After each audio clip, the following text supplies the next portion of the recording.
Air Force Base about 10 miles south of D.C. They also have the 113th National Guard Air Wing at Anacostia Naval Air Station that can send scrambler jets up in a very short period of time. Both are in place that day. Neither one responds at all until after the Pentagon is hit. In addition to that, the Pentagon has its own defenses. If a plane, any kind of a plane, was coming in towards the Pentagon, why didn't the anti-aircraft missiles batteries that are there, why didn't they fire to protect the building? This is, after all, the most heavily protected building on the planet. That craft had to have been a military craft, because only the military craft put out a signal. It's called an Identify Friend or Foe IFF device. And only the military craft would be allowed to approach the building. The two radar systems that the military radars, defensive radar systems, read are a civilian transponder and a military transponder. Military transponder is called IFF. Civilian aircraft do not have an IFF transponder. They are not given that capability. Okay? So if there was a 757, American 757, that went into the Pentagon, for example, and it shut off its transponder, it didn't have a military IFF transponder on it. So it was a primary target. It's a primary target going into that airspace. Should have been shot down.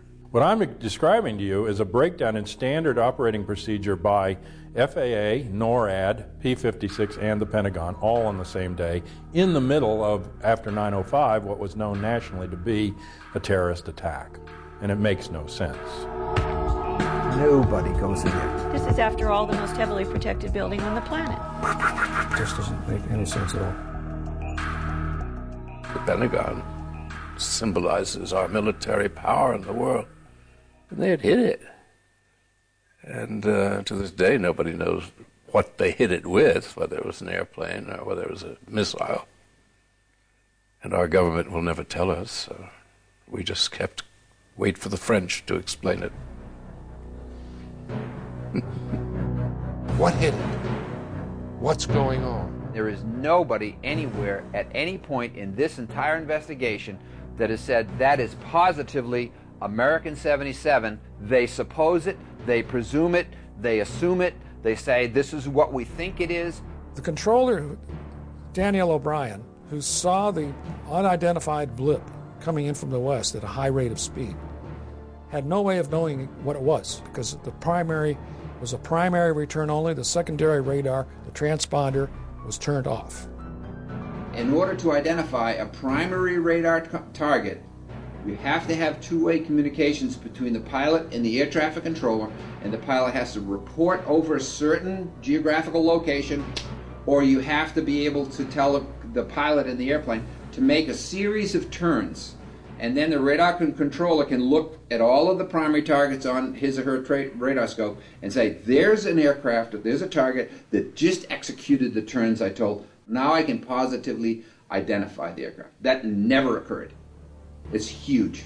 Now, if Flight 77 really did go off of the radar screen for 36 minutes, according to her testimony, then the airplane was no longer flying. Or it was low enough that it was out of radar coverage. One of the two. So, was the airplane landed at some place, some remote field? Then it does make sense that they'd lost the airplane for 36 minutes. But other than that, there's very little explanation for that. In the light of what we've seen and heard, it seems that the official version of 9/11 is not sufficient.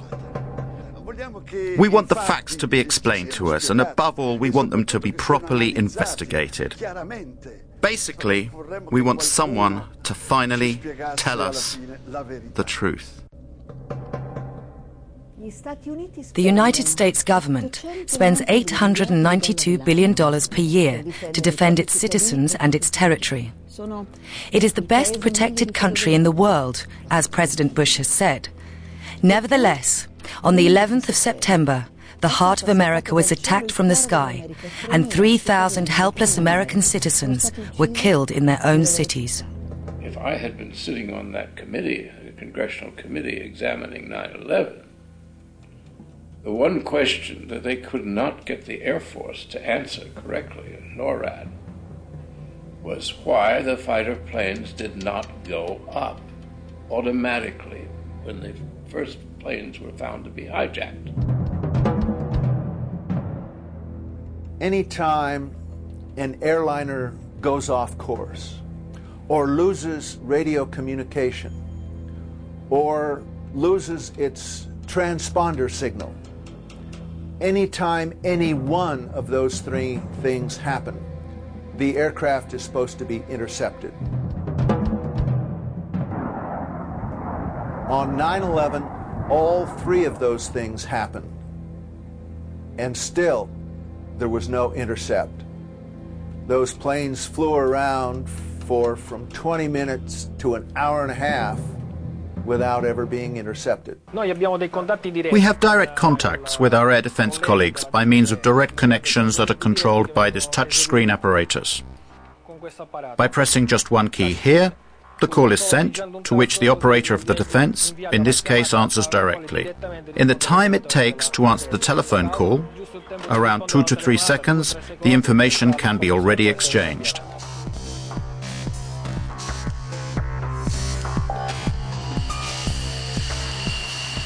So why weren't the full hijacked planes intercepted and shot down? Military jets travel much faster than passenger aircraft. It would have been easy for them to catch up the jet planes before they crashed.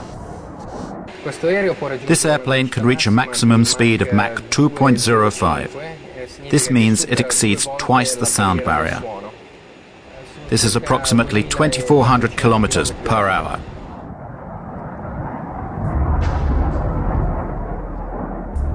In the northeast of the United States, there are as many as 16 Air Force bases. Why weren't the Boeing jets intercepted? The official story argues that air defense was informed too late. One of the biggest lies is that the FAA guys were incompetent. When we lose an airplane, we take action. We do not sit, we do not delay, we go to protocol. Boom, boom, boom, boom, boom. When the air traffic controllers first saw American 11 start to lose its radio, lose its transponder, go off course, and all of these bad things that are going on, they did not take a coffee break. 67 times in that year, 2001, up till September, there had been air emergencies. They can get a plane up in from 6 to 10 minutes and scramble it, and 67 times that year in air emergencies. But there was not an instance where an air emergency went ignored for long periods of time until 9/11. A lot of people down the road say, well, the president had to give authority to shoot aircraft down and stuff like that. That is not true. An interceptor pilot has the responsibility and the authority on his or her own to shoot down an airplane if they think the situation calls for it, and this is how it would be. You don't have to wait for a military command. You don't have to wait for orders of any kind. That's not an option. That's the law. It's inherent in being a fighter pilot. You know that's what you have to do, unless somebody has told you to stand down. Before 1970, we had one form of scrambling aircraft, and it was immediate, bang, bang, bang. Then in the 1970s, we had some hijackings come into our civil airspace, and that wasn't a quick response. What we did in that is we didn't want the hijackers to know that we were there, so we didn't rush the fighters off the ground, and we kind of snuck them up behind the aircraft. So we put a second protocol in, and the reason that the hijacking protocol is slow is because you had to get Pentagon approval before you could release your fighters. Those two type of protocols lasted until June 1st, 2001, 3 months before 9/11. In June of 2001, Rumsfeld and the Pentagon and the military changed the procedures, and instead of having two protocols, one fast, one slow, they went to one protocol, slow. If we had reacted to the in-flight emergency immediately, the fighters would have been up and on the way, and those aircraft would never, ever have reached their targets. But when the center controllers came to notifying the military, okay, because they had only one protocol to work with, that protocol went through the Pentagon. Guess what? Guess who didn't answer the phone? Sorry, it was the Pentagon. Here's an analogy that I can give that would help out the common person here. What Rumsfeld did is the fire call comes into the fire station, but before the fire truck gets a chance to leave, it has to call the mayor of the city to get approval for that departure. And what if the mayor is out for breakfast or he's sleeping late and he doesn't answer the phone? Look carefully at this footage, shot just a few minutes after the attack on the Pentagon. Notice the man that is helping to carry a casualty. It is the Secretary of Defense, Donald Rumsfeld. What is he doing here when, as head of the defense of the whole nation, and whilst the United States is still under attack, he is helping tend to the wounded? Why is he not at his command post?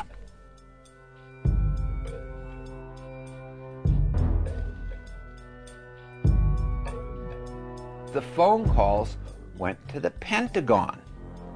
It went through the military, and the military was sitting there saying, oh, "Don't answer, don't answer that phone, whatever it might be."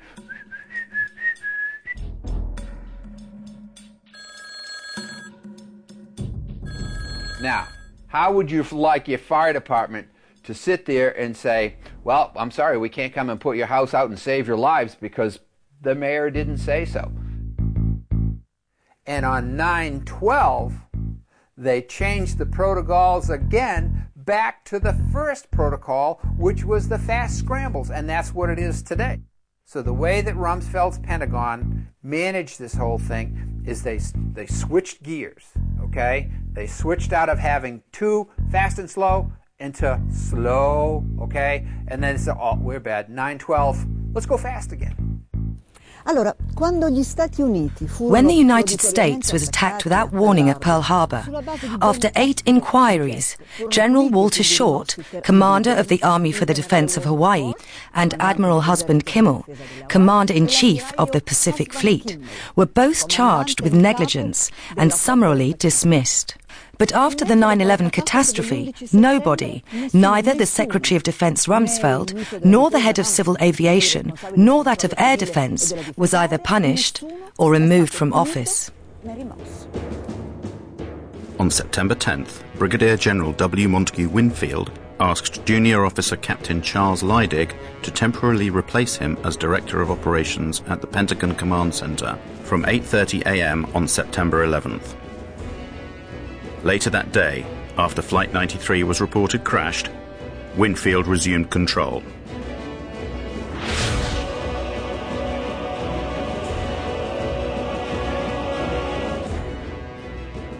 Captain Leidig had only just completed a course qualifying him to run the command center.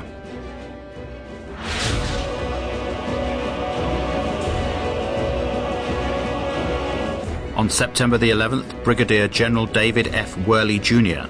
was commander of the Andrews Air Force Base, the nearest one to the Pentagon.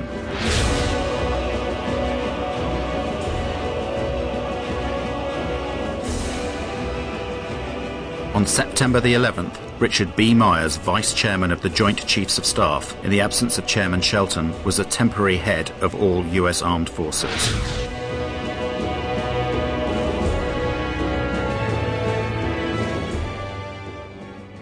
On the 14th of September, after only 3 days of investigations, the FBI announces it knows everything about the hijackers of the flights. We have, in the last 24 hours, taken the manifests and used those as an evidentiary base, and have talked to many of the families of the victims, and have successfully, I believe, identified many of the hijackers on each of the 4 flights that went down. Let's look at the Lockerbie case. It took 2 years to bring indictments in that case. 2 years. In this case, in only